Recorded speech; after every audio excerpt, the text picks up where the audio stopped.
মন্ত্রিপরিষদ সচিবের সাথে বৈঠকের আশ্বাসে কাল পর্যন্ত কর্মসূচি স্থগিত করেছে সচিবালয় কর্মকর্তা কর্মচারী সংযুক্ত পরিষদ। সরকারি চাকরি সংশোধন অধ্যাদেশ প্রত্যাহার সহ রেশন ও ভাতা চালুর দাবিতে আজও সকাল থেকে সমাবেশ করেন সচিবালয়ের কর্মচারীরা। এখন যে কোনো ব্র্যান্ডের পুরাতন এসি বদলে নতুন ওয়ালটন এসিতে উপভোগ করুন 25% ছাড়। বিক্ষোভ কর্মসূচিকে কেন্দ্র করে সচিবালয়ে কড়া নিরাপত্তা ব্যবস্থা নেওয়া হয়। সচিবালয়ের প্রধান ফটকে মোতায়েন করা হয় বিজিবি সহ বিশেষায়িত বাহিনী সোয়াট।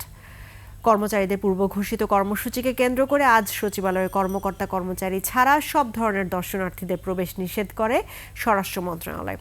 সচিবালয়ের সব ফটক বন্ধ রাখা হয়। এদিকে সচিবালয়ে চলমান সংকট নিরসনে 7 সদস্যের সচিব কমিটি গঠন করা হয়েছে। কমিটির প্রধান করা হয়েছে ভূমি মন্ত্রণালয়ের সিনিয়র সচিব ASM সালেহ আহমেদকে। মন্ত্রিপরিষদ বিভাগ থেকে এই কমিটি গঠন করা হয়েছে। কিছুক্ষণের মধ্যেই এই কমিটি বিক্ষোভরত কর্মকর্তা কর্মচারীদের সঙ্গে বৈঠকে বসবে।